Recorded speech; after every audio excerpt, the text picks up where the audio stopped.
It's Monday, and you know why you're here. It's the UFC 310 matchmaking video where I'm going to matchmake all the important fighters on the card with who I think they should fight next, give you a rough timeline on when and where I think they should fight. And let's get right into it. So we're going to start right away.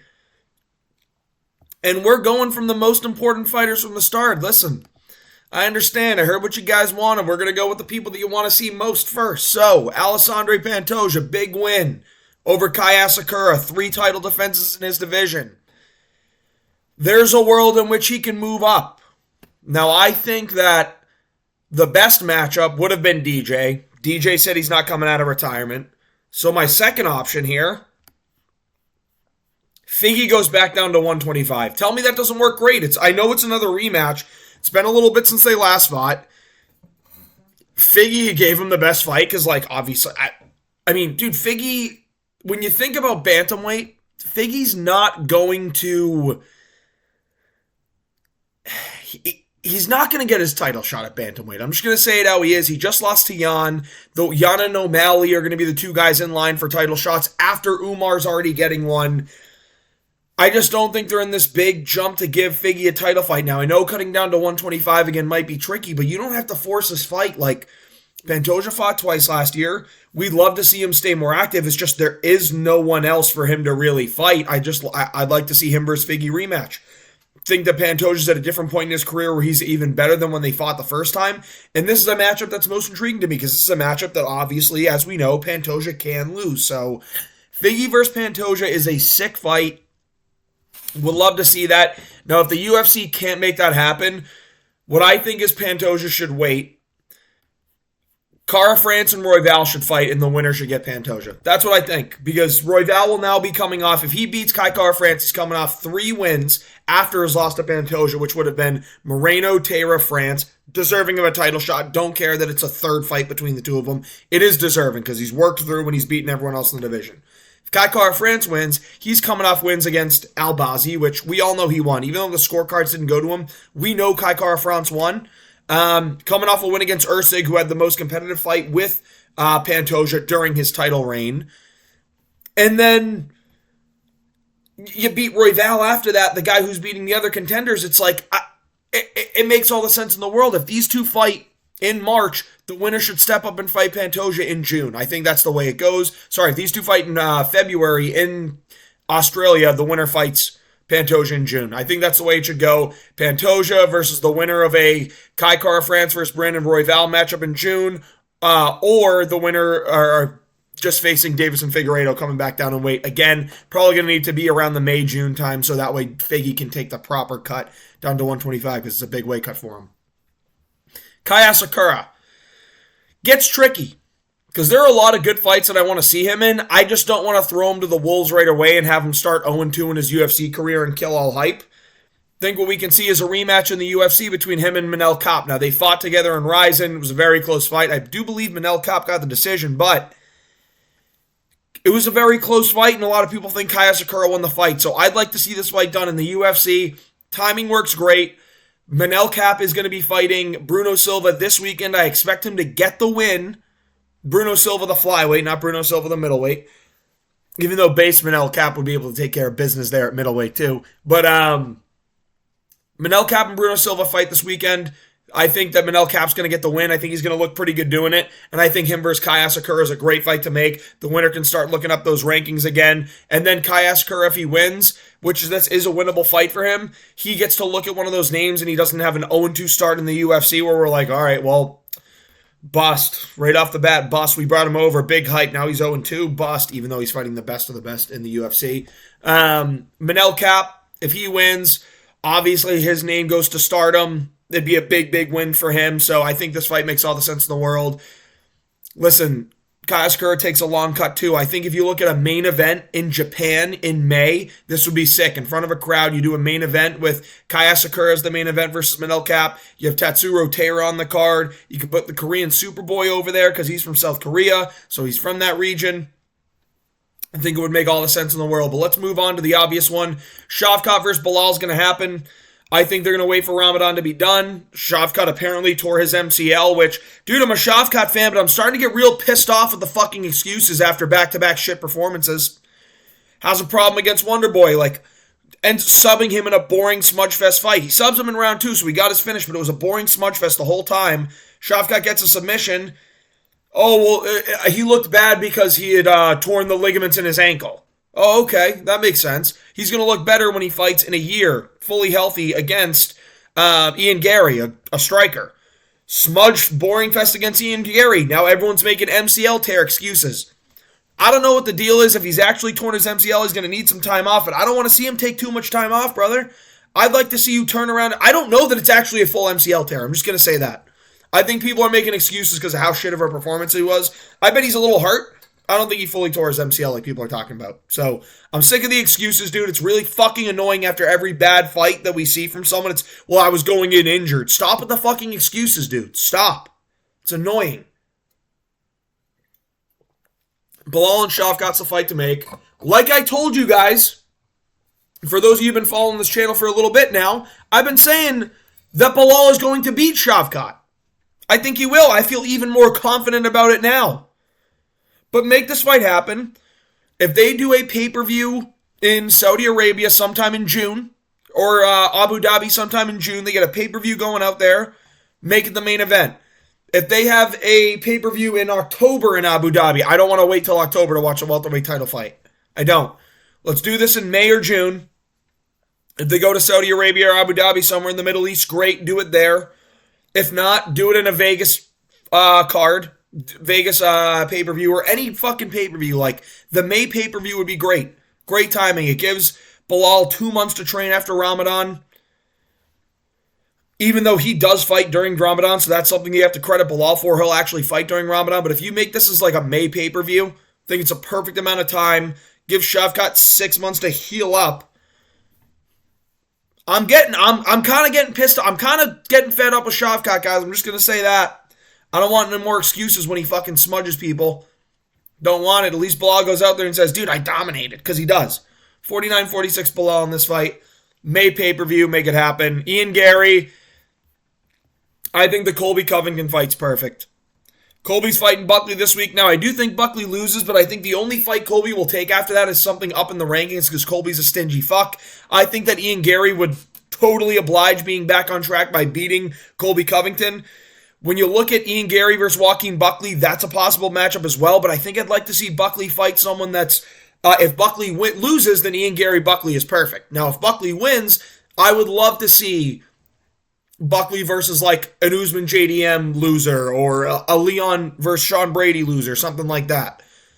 But Ian Gary versus Colby Covington makes all the sense in the world to me. You can make it the fight night main event, build a bunch of hype around it. You can put this as the co-main event of a UFC fight night card in London. Put that as a 5-round co-main, do like the Leon versus Sean Brady. Makes a lot of sense to me. I think if you look at April, March, even May, like I'm thinking the April, like Ian Gary, respect to Ian Gary, he turns around and he fights 3 times a year. So I gotta give nothing but respect to Ian Gary after this week, man. Like I don't love him, I don't love his personal life choices. I think he's fucking annoying as shit on the mic too, but respect, he goes out there, he gives Shavkat a tougher fight than we all expected, and he's game to fight whenever against whoever. So I think Colby versus Ian's a fight that Ian and Colby would both take at this point in time. Make it the co-main event of a fight night. Make it the main event of a fight night. Something like that in front of a crowd. It'll be a banger. It'll be a good one. Moving on, Alexander Volkov, the rightful winner. Take care of him. Give him Curtis Blades. Keep him away from Shelton Almeida. Don't want to see him get wrestled the whole time. Keep him away from Shelton Almeida. I think the Blades 2 rematch makes all the sense in the world. 2 guys coming off losses. One truly lost to Tom Aspinall. The other beat Cyril Gane and got robbed in broad daylight. And the reason they did that, and by the way, this is a fight night main event or a feature fight of a pay-per-view. I'm cool with that as well. Again, I think they're going to want to turn around and do this pretty quick. Don't think Volkov took a lot of damage. I think Volkov's going to be down to scrap in Saudi Arabia. Just saying. When they go there on February 1st, just saying, I can see Volkov taking a quick turnaround. But maybe he doesn't. And maybe he wants to wait a little bit longer for March, April, something around that time. I'm cool with. But they robbed him so that way Cyril Gane can fight Tom Aspinall if John Jones doesn't pull out. I told you guys that, but if John Jones is obliging and he's going to fight Tom Aspinall, then Cyril Gane deserves the tough fight of Jailton Almeida. He deserves to get ragdolled and subbed by the fat guy strangler. Adelaide Bird looked at the physique of Cyril Gane and went, ooh, got wet for the first time in fucking 50 years. You know, back when she was 25, because she's 80 watching fights right now. Dumb, blind, dumb bitch. But Cyril Gane versus Jailton Almeida, if he doesn't get the Aspinall fight, I think that's the way to go. Cyril Gane deserves to be punished for never fighting. And then when finally fighting an actual top contender, getting destroyed, losing, he deserves to be punished, bro. But I'm telling you, if the Aspinall-Jones thing doesn't come through, it's going to be Gane versus Aspinall. Aspinall's going to wipe the floor with them, and then we're back to where we started, where it should have been Volkov anyway. That's the fight that I want made. I don't want to spend too much time on that, bro. That fight pissed me off. But let's get to Bryce Mitchell. There was a call out on Instagram this morning of a picture of the Earth made by one Korean superboy, Do-Ho Choi. Tell me that you can't see Bryce Mitchell just getting nasty racist in this build-up, dude. Tell me you can't. It would be terrible. I think that Do-Ho Choi would beat the fuck out of Bryce Mitchell, and I'm actually pulling for Do-Ho Choi because I'm a big Do-Ho Choi fan. Prove me right against Nate Landwehr. The title run continues. But Do-Ho Choi deserves a ranked opponent. He really does. Bryce Mitchell, listen, he took Kron Gracie to round 3, got a spectacular elbow knockout, but the fight sucked. Fought an unranked guy, took him to round 3. I don't think he deserves to go up in the rankings necessarily just yet. Call me crazy. I'd like to see Bryce Mitchell versus Do-Ho Choi. I think it's a scrap. I think they would both be down to fight. I think there would actually be build up and lead up in this fight. And Do-Ho Choi deserves that jump in the rankings. Originally, I was thinking Yusuf Zalal, but recency bias, man. I want to see Do-Ho Choi jump up in those rankings, brother. Neither took too much damage because they both dominated their fights. But I bet they're going to want to take Christmas off, a little bit of time after that. They're going to be looking to come back around April, 4 or 5 months away. Beginning of April, fight night, co-main event in front of a crowd, Do-Ho Choi, or do this in Japan. I don't know if you can bring Bryce Mitchell to Japan, to be honest, but if you do this on a fight night in April, or if you did this in Japan on a fight night, co-main event, feature fight with like a Taira and Kai Asakura both on the card also, would be a banger. Bryce Mitchell, Do-Ho Choi, sometime in April, March, maybe Japan, maybe Vegas. Could totally see this being in the Apex, but it should be in front of a crowd. Is what it is. We're going to move on to Nate Landwehr, who lost that fight. Felipe Lima, he's got a fight coming up this weekend against Miles Johns. I believe he's a slight underdog, and I actually think he's going to beat Miles Johns. I think he's going to do it pretty handily, too, and look good. This guy submitted Muhammad Naimov after beating him on the feet. So he's beating Naimov on the feet, and then he goes to the ground, and then he chokes him out in round 3 with a rear naked choke. Sick performance. Thinks this guy's a stud. Think he deserves to jump up in the rankings against Nate Landwehr here. So if he beats Miles Johns after beating Muhammad Naimov, then it's like, look right outside the rankings. Nate Landwehr is still going to be ranked right out the top 25, right around the top 25 there. Think you make that fight happen. Felipe Lima, Nate Landwehr, sick fight. Let's see it. And the title run continues for Dominic Reyes. Now, I'm looking at the rankings and I'm saying, now I want to let you know that I'm full, like, create a way for Dom Reyes to get back to the title mode. So I'm trying to give him a fight that's winnable. That's a good jump in the rankings. And when you see it, there's the Ozdemirs, right? Think he can beat Ozdemir. I also think he can get chinned horribly ugly by Ozdemir. Don't want to see that. No idea where Nikita Krylov is. He was supposed to fight, didn't come back, so I don't know what's good with Krylov. No idea. No idea when he's going to fight. We're not giving Reyes Carlos Olberg. I do not need to see that yet. And I was thinking Roundtree's winnable too. Whoever wins is promotable, but I actually found a fight that I don't think Reyes will get knocked out. I think Reyes has a chance to get a KO victory, but I also think he has a chance to win a decision. Jump up to number 5 in the rankings by fighting Alexander Rakic. Now, I know he looks like a fucking dragon in this picture. I picked the worst pick of him, but dude, Rakic versus Dominic Reyes, like, tell me this isn't winnable for Dom Reyes, bro.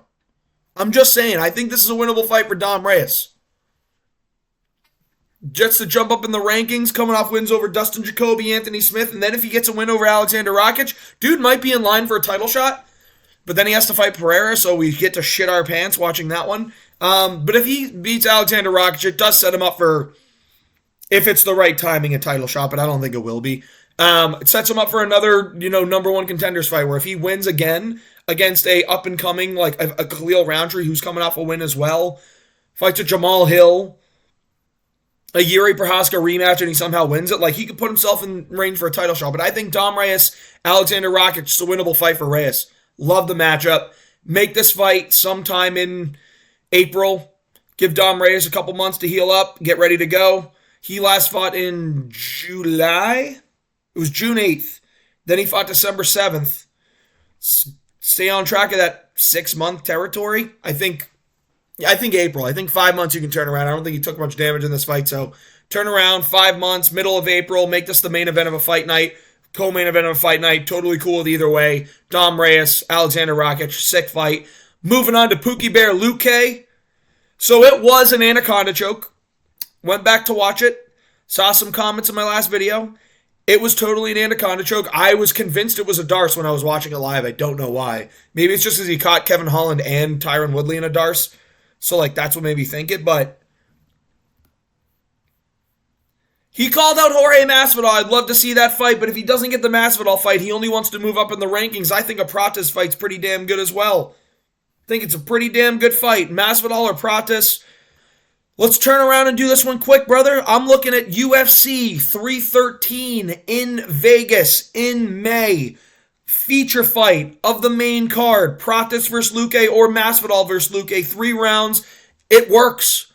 It really does. You can open up the main card if it's Pratis versus Luque. If it's Masvidal, it's going to have to be feature fight or better. So that's just what's going to be. But I think Luque versus Masvidal is a sick fight. I think Luque versus Pratis is a sick fight. Masvidal wants to come back to the UFC. People are talking about the Leon fight. What the fuck has Masvidal done other than lose to, like, Colby, Burns, Nate Diaz in boxing? Like, what has he done to deserve a Leon fight? Nothing. So don't give him the Leon fight. Let him get the Luque fight. That's one that'll sell too. And it gives Masvidal a chance to win. So there's that as well for him. Because if he wins, then it just send him up to fucking Leon after Leon loses to Brady. Done. Moving on. Movzar. It's going to get tricky, guys. I got a hot take for Movzar. Now, I don't know about you, but I don't want to see Volkanovski versus Ilya too. I think Volk gets slept. I want to see Volkanovski versus Ilya 2 with Volkanovski coming off a win. I do. I want to see if Movzar can beat Volkanovski, and if he does, then he's 20-0, beat Volk, Aljo, Arnold Allen, undefeated, deserves a shot at Ilya. He does. He also beat Diego Lopez. That's the other thing.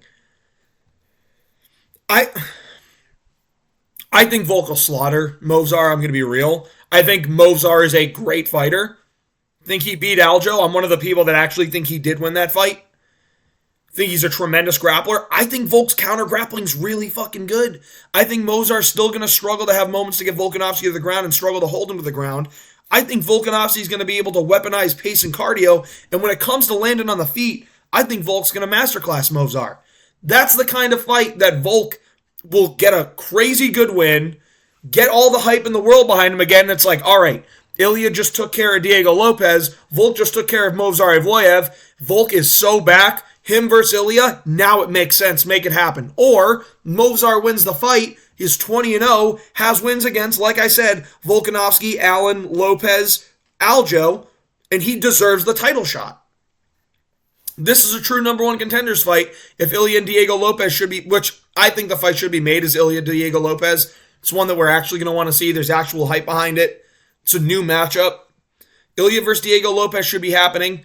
I hope they do that for like UFC 313's main event.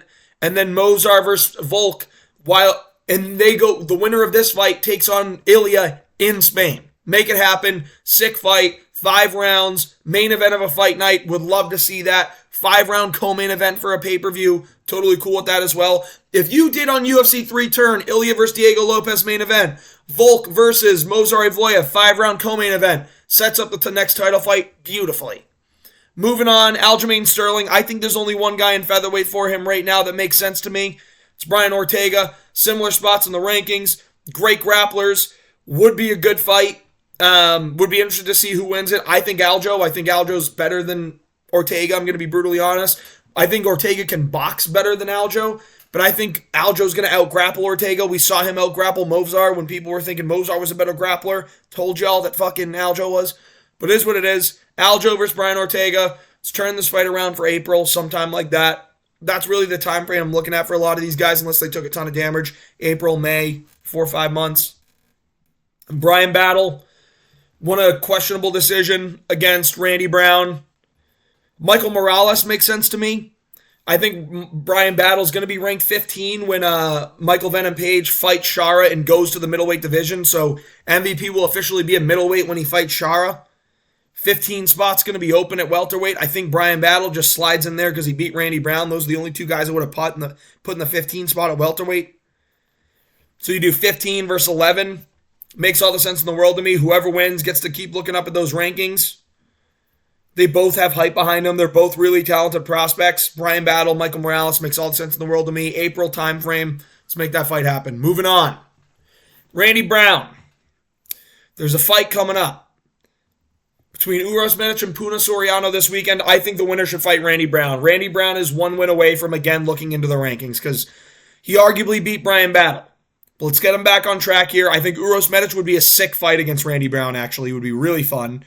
Don't know who would win that. I think Randy Brown would destroy Puna Soriano, and I do think Uros Medic is going to destroy Puna Soriano, so I think we're going to see Uros Medic Randy Brown. Makes a lot of sense. It's a great fight. Let's see it in April. Joshua Van, we're wrapping up this video. I'm trying to go through it pretty quick for you guys. Don't want to keep you here for too long. I know you got shit to do. Call of Duty's out. You might want to play Call of Duty. Joshua Van, big win over Cody Durden. Going to be ranked 14 this weekend. Bruno Silva's fighting Manel Cap this weekend. He's ranked 13. I think Bruno Silva's going to get 30-27 by Manel Cap, and I think that sets him up for a perfect fight with Joshua Van. I think both these guys should take a little bit of time. Bruno Silva's been pretty active recently. This year, like the back half of this year. Joshua Van has been very active. 3 fights since May. Would like to see him take some time off. He's 23 years old. Joshua Van, Bruno Silva, main card of a fight night in May would be electric. Open up the main card with Joshua Van versus Bruno Silva. That's going to get the fights going. These two guys get in wars all the time. They're always fun fights. Flyweights have been putting on shows, bro. People want to make fun of the flyweight division. I don't really care about it. Bro, they put on shows. They do. Joshua Van and Alessandro Pantoja helped carry this past card. They did. Pantoja looked so dominant and talented. Nascar looked fun. Joshua Van put on a masterclass. Put on a fucking show. Same with Cody Durden. Tough as nails. Let's do it. Bruno Silva beat Cody Durden. Joshua Van just beat Cody Durden. Match them up against each other. Number 14 versus 13. Make it happen. Chase Hooper. Dominant win over Guida, as we expected. It's time to give Chase Hooper a test, guys. It's time. He's on a 4 fight win streak, maybe. Bunch of finishes. Joe Selecki. I know I said give him a test, and I gave him Joe Selecki. When I say that, I mean Joe Selecki's a really good grappler, very good jiu-jitsu guy. Would love to see how Chase Hooper does against one of these more talented jiu-jitsu guys. See if maybe he decides to keep it on the feet and use his striking, and we see he keeps improving. This fight makes all the sense in the world to me. I think Chase Hooper can turn around and fight pretty quick. Looking at March, went through Guida very quickly. I think a March time frame would be great. And lastly, Kennedy and Nzechukwu. Shoot him up into the rankings. Waldo Cortez Acosta. I think these are two of the more athletic heavyweights, faster strikers. Would be interested to see how it goes. I'm probably going to pick Nzechukwu because I just hate Waldo Cortez Acosta. So, yeah, I don't really care when that happens. It's a fight night. Fight night probably a main event, right? They're going to make it the main event. They won't. The UFC would never put an unranked heavyweight versus the number 13th ranked heavyweight as the main event, right? Gaziev versus Rosenstrike, you know. But anyway, these are the matchmaking matchups. Tough way to end it there, but hope you enjoyed the video. If you did, please like and subscribe, and let me know if you like any other matchups instead. Always happy to see them in the comments.